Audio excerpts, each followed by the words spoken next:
El cuartel amaneció con un silencio raro de esos, que no son calma sino contención, como si el concreto mismo supiera que cualquier ruido podía delatar algo, que llevaba años enterrado la secretaria. Avanzaba despacio acompañada por dos oficiales, que no hablaban. El general caminaba un paso atrás con el gesto duro, la espalda recta, y la mandíbula apretada. Cada puerta que se abría era una apuesta. Cada pasillo una ruleta, y aunque nadie lo decía, todos sabían que ya no se trataba solo del Jaguar, se trataba de él, de su nombre, de su historia, y de lo que estaba dispuesto a sostener con tal de no caer. Las áreas de entrenamiento pasaron sin novedad, los dormitorios impecables, la enfermería con olor a desinfectante reciente, demasiado reciente para un lugar que supuestamente llevaba meses sin actividad intensa. La secretaria no preguntó nada todavía, solo observó, tomó notas mentales, y dejó que el general hablara de rutinas, de disciplina, de protocolos, mientras por dentro iba armando el mapa de lo que no le estaban mostrando, porque siempre era así. Lo importante nunca estaba a la vista. Cuando llegaron al ala restringida, el aire cambió, los soldados apostados ahí no disimularon la atención. El lector de iris brilló con una luz breve, y el general se adelantó un paso como quien protege algo que no es solo suyo. La secretaria se detuvo, lo miró directo, y preguntó sin elevar la voz si ese acceso también formaba parte de la inspección. El general respondió que era un espacio personal de resguardo histórico con objetos sensibles, y que no había nada relevante para el informe. Ya no discutió, pidió la apertura, y el silencio se volvió más espeso. La puerta se dio con un sonido seco adentro. El pasillo era más angosto, las paredes recién pintadas, el olor no mentía. La secretaria pasó la mano por la superficie blanca, aún fría por la humedad de la pintura, y sonrió, apenas una sonrisa mínima que no era burlas y no confirmación. El general habló de remodelaciones, de seguridad, de archivos antiguos, de condecoraciones, pero sus palabras ya no tenían peso porque el lugar gritaba que algo había sido tapado a prisa. Mientras tanto, a kilómetros de ahí, en una casa modesta, en la periferia, la madre del Jaguar servía café con manos temblorosas. Luz observaba cada gesto, cada sombra, cada respiración. Había aprendido a leer a la gente no por oficios y no por necesidad. Sabía cuando alguien ocultaba miedo y cuando ocultaba culpa. Y en esa cocina había de las dos cosas.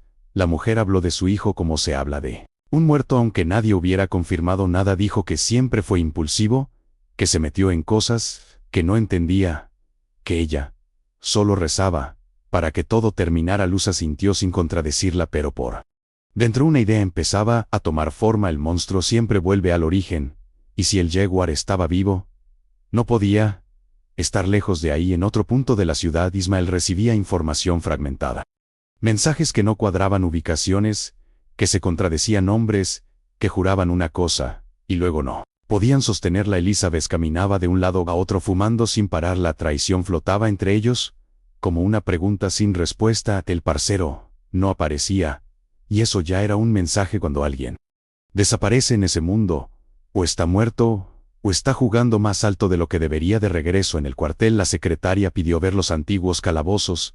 El general dijo que ya no estaban en uso, que eran estructuras obsoletas, pero no pudo negar la orden presidencial. Bajaron por una escalera angosta. La luz artificial parpadeaba, y el eco de los pasos se multiplicaba en un espacio que parecía no terminar nunca. Al fondo, una puerta metálica distinta, más nueva, demasiado nueva para un lugar abandonado. La secretaria se detuvo frente a ella, preguntó qué había detrás. El general respondió con firmeza que armas de uso restringido, recuerdos personales, nada más.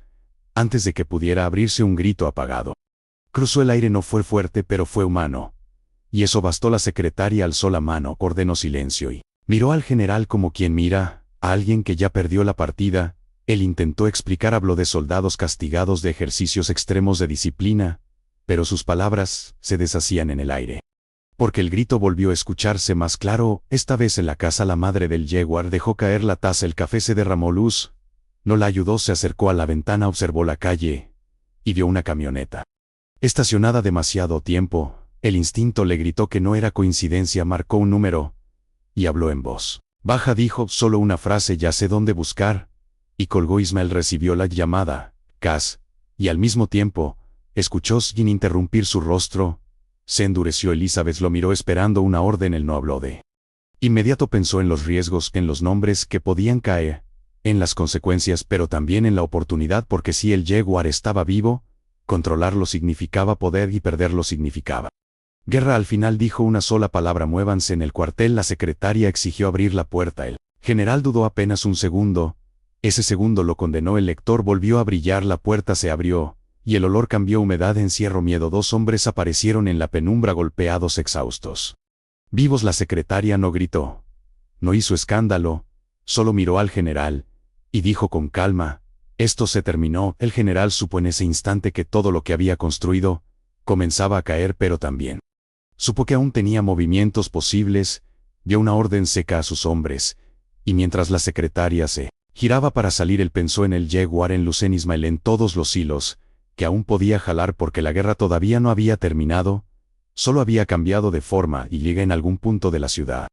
El Jaguar respiró hondo, sintiendo que el cerco empezaba a cerrarse, sabiendo que ya no había sombras suficientes para esconderse, pero también que cuando todo se derrumba, es cuando más daño puede hacerse. La noche cayó sobre Culiacán, con una calma falsa como la que precede a las balaceras, y cada uno de ellos, desde el cuartel hasta la casa humilde, desde las oficinas hasta las calles, entendió lo mismo sin decirlo: el capítulo siguiente no iba a dar marcha atrás. La madrugada avanzó pesada, sin estrellas, como si el cielo también hubiera decidido mirar hacia otro lado. En el cuartel la secretaria no se fue de inmediato, ordenó resguardar el área, llamó a presidencia, y pidió refuerzos externos. Nadie de confianza del general, nadie que pudiera responderle con lealtades viejas. Los soldados obedecieron, pero el ambiente ya no era de mando, era de quiebre. Cada mirada cargaba la sospecha de quién iba a caer primero. El general se encerró en su oficina, no para huir sino para pensar. Sabía que la inspección era solo la punta del iceberg, que los dos hombres encontrados